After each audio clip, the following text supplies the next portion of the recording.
તો મહત્વના સમાચાર, શિંદે સરકાર ફ્લોર ટેસ્ટમાં પાસ થઈ ગઈ છે, એટલે કે હવે મહારાષ્ટ્રમાં શિંદેની સરકાર ભાજપ સાથે મળીને શિવસેનાના શિંદે જૂથે હવે સરકાર બનાવી લીધી છે। આજે ફ્લોર ટેસ્ટ હતો, જેમાં શિંદેના સમર્થનમાં 157થી વધુ વોટ પડ્યા છે અને ફ્લોર ટેસ્ટમાં શિંદે પાસ થઈ ગયા છે।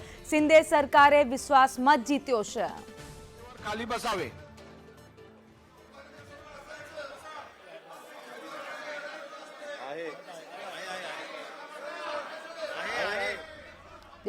એકનાથ શિંદેને 144 મત જોઈતા હતા, જેના બદલે અત્યારે તેમને 144થી વધારે મત પણ મળ્યા છે અને તેમણે વિશ્વાસ મત જીતી લીધો છે। આજે શિંદે સરકારનો ફ્લોર ટેસ્ટ હતો। ફ્લોર ટેસ્ટમાં એકનાથ શિંદે પાસ થઈ ગયા છે। એકનાથ શિંદે સરકારે વિશ્વાસ મત જીતી લીધો છે।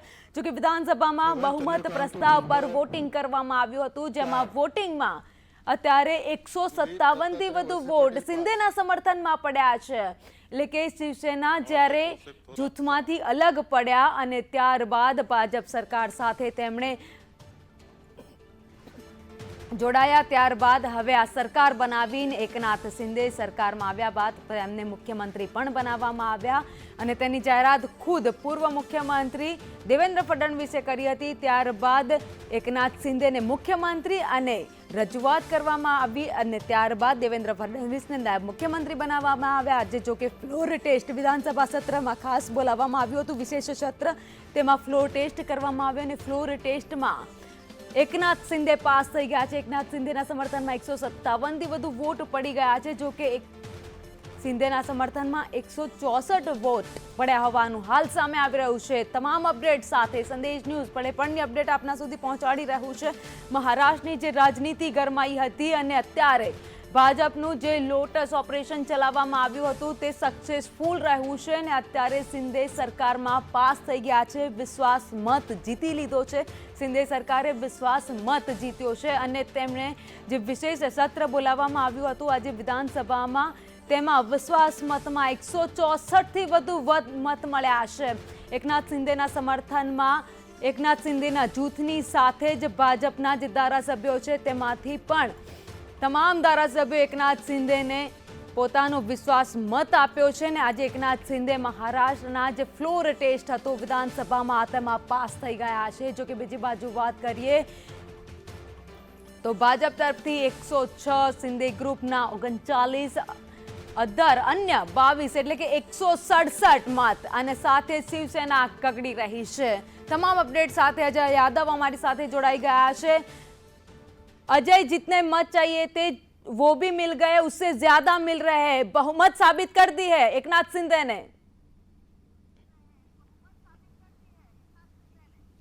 देखिए, निश्चित तौर पे जब कल विधानसभा स्पीकर का चुनाव हो रहा था और जितने वोट मिले थे यानी 164 वोट मिले थे, तभी ये अंदाजा लग गया था कि अगर फ्लोर टेस्ट होगा तो इससे ज़्यादा वोट शिंदे सरकार को या शिंदे और फडणवीस सरकार को मिल सकता है और वैसा ही नजर आया।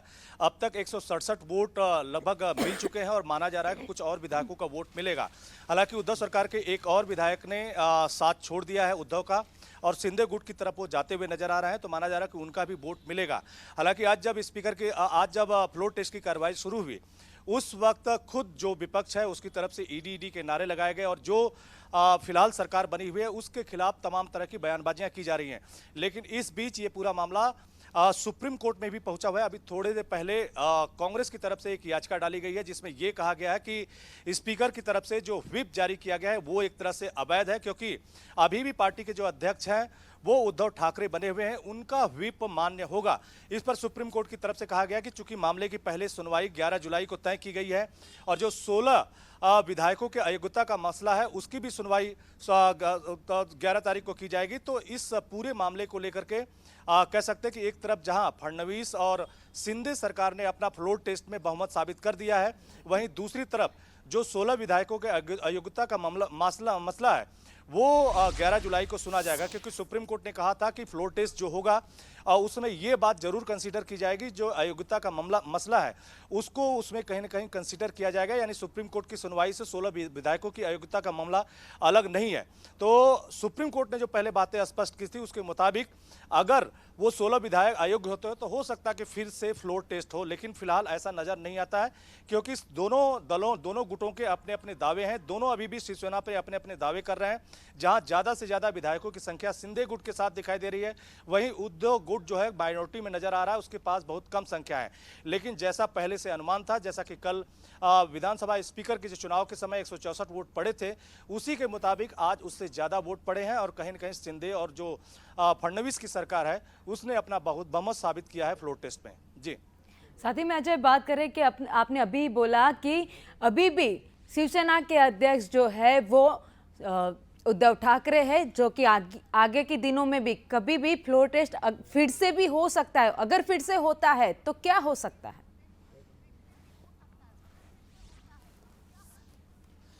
देखिए, अगर फिर से होता है तब भी अगर कहें कि जितनी ज़्यादा विधायकों की संख्या फिलहाल शिंदे और फडणवीस सरकार के साथ दिखाई दे रही है, अगर उसमें 16 विधायक भी अगर अयोग्य ठहराए जा सकते हैं, जिसको कल्पना कहा जा सकता है, और संभावना यही ज़्यादा जताई जा रही है कि चूंकि अब सिचुएशन बदल चुकी है, स्पीकर का चुनाव हो चुका है, अब इस स्पीकर का व्हिप मान्य होगा कि नहीं मान्य हो गया, जबकि इसके पहले जो स्पीकर थे उनका जो व्हिप था उसी के आधार पर उन 16 विधायकों को अयोग्य ठहराया गया था।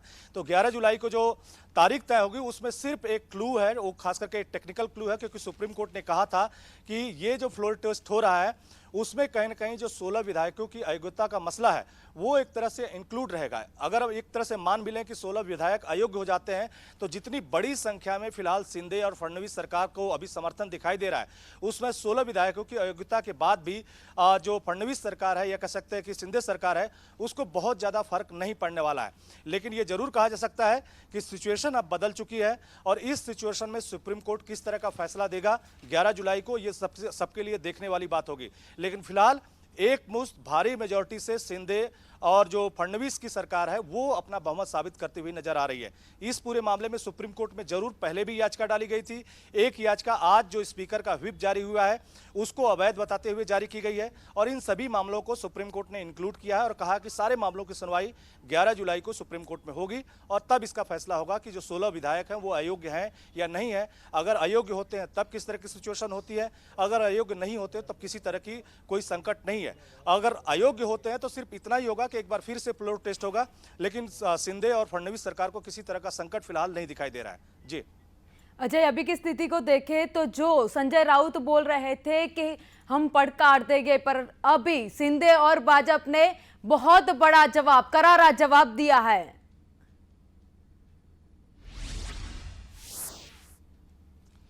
देखिए, निश्चित तौर पे शिवसेना का जो उद्धव ठाकरे का गुट है वो अभी कहीं काफी गुस्से में दिखाई दे रहा है। उसकी पहली प्राथमिकता यही है कि किसी तरह से पार्टी पे अपना कब्जा बनाए रखें और जो शिवसेना भवन है उस पर कब्जा बनाए रखें, लेकिन वो भी राह थोड़ी आसान दिखाई दे रही है। लेकिन टेक्निकल कारणों से अभी उद्धव गुट का कहीं ना कहीं पार्टी पे कब्जा बरकरार है, और इसी को लेकर के कहीं ना कहीं सुप्रीम कोर्ट में याचिका भी डाली गई है कि चूंकि पार्टी के अध्यक्ष उद्धव ठाकरे हैं और पार्टी के अधिकतर MP जो है उद्धव ठाकरे के साथ हैं, यहाँ तक कि लोकल बॉडी के जो मेंबर हैं वो भी अभी उद्धव के साथ फिलहाल दिखाई दे रहे हैं।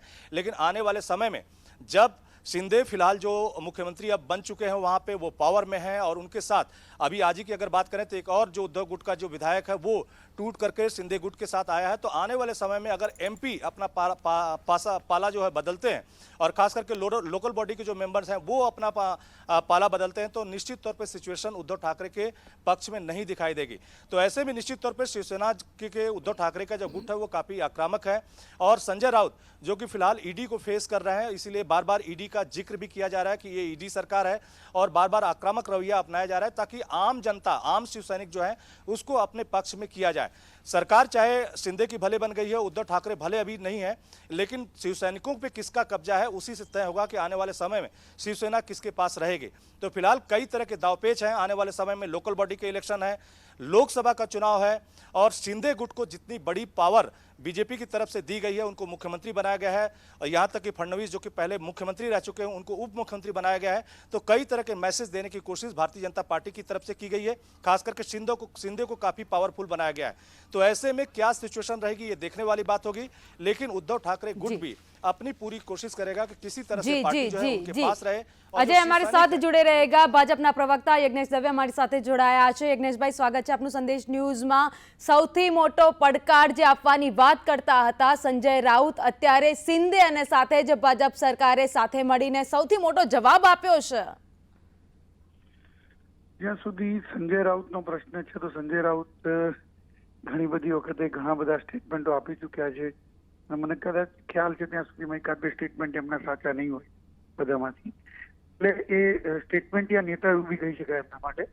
પરંતુ એ કરતા જે મહારાષ્ટ્રની પ્રજાએ, મહારાષ્ટ્રની જનતાએ જે 2019ની અંદર જે જનમત આપ્યો હતો, જે જનમત શિવસેના અને ભારતીય જનતા પાર્ટીની યુતિને આપેલો હતો, અને ભારતીય જનતા પાર્ટીના શિવસેનાને એમને બહુમત આપ્યો હતો, પરંતુ ક્યાંક ને ક્યાંક સત્તા લાલસાની અંદર કોઈ એકાદ બે વ્યક્તિઓના કારણે આખા જનમતને તોડવા અને મચેડવા માટે આવ્યો અને તોડી મચોડીને એ સરકારને જે પ્રજાના જનમતના વિરુદ્ધના જે લોકો હતા, જેને પ્રજાએ વિરોધ પક્ષમાં બેસાડવા માટે નક્કી કર્યા હતા, એવા લોકો સાથે બેસવાનો પ્રયત્ન કરવામાં આવ્યો। અને જે પ્રયત્ન આજે તેમના ત્યાંના જ ધારાસભ્યો અને શિવસેનાના જ ધારાસભ્યો જે હતા, એ ધારાસભ્યોએ પોતે પણ સ્વીકાર્યું છે કે ના, આ ખોટું હતું અને પ્રજાનો જનમત જે છે એ જનમતની અંદર જ મેં એમની સાથે સામેલ છે। યજ્ઞેશભાઈ, તમે માનો છો ને કે જે ભાજપે લોટસ ઓપરેશન ચલાવ્યું હતું એ સક્સેસ થઈ ગયું? નહીં, કોઈ ઓપરેશન નથી હોતું એની અંદર। આ પ્રજાએ જે જનમત આપ્યો હતો એ જનમતનું પ્રજાને પૂરેપૂરો ન્યાય મળ્યો છે એવું સ્પષ્ટ થઈ છે। ભારતીય જનતા પાર્ટીનું કોઈ ઓપરેશન ન હોય છે તો ભારતીય જનતા પાર્ટી તો પ્રજાને જનમત આપ્યો હતો ત્યારે પણ આજે પ્રજાની સેવા કરવા માટે તત્પર હતી, પરંતુ જ્યારે શિવસેનાના અમુક જે લોકોને સત્તા લાલસા જાગી, સત્તા લાલસાના કારણે પ્રજાના જનમતથી વિરુદ્ધ ગયા છતાં પણ પ્રજાએ થોડો વખત સુધી સહન કર્યા, પરંતુ દેશ ધારાસભ્યો ફરીથી પરત પ્રજા પર છે, ભારતીય જનતા પાર્ટી સાથે મળી અને પ્રજાના જનમતથી સરકાર આપી। યજ્ઞેશભાઈ, આભાર સમગ્ર માહિતી માટે। श्री एकनाथरावजी शिंदे यांच्यावर प्रचंड मोठा विश्वास व्यक्त केला, म्हणून मी माननीय एकनाथरावजी शिंदे यांचं मनापासून अभिनंदन करतो। या सभागृहात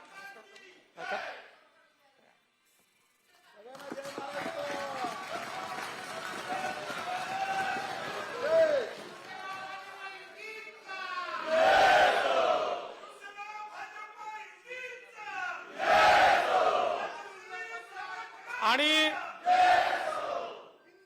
ज्या सदस्यांनी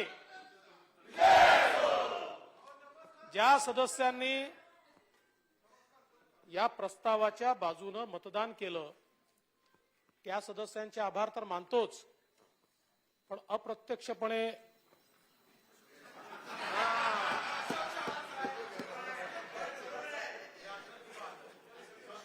वडेट्टीवार साहेब आभार तर मानू दे, असं काय चव्हाण साहेब तुम्ही असं आभार तर मानले पाहिजे ना। त्यामुळे ज्या सदस्यांनी अप्रत्यक्षपणे हा प्रस्ताव प्रचंड मताने पारित व्हावा याकरता बाहेर राहून मदत केली,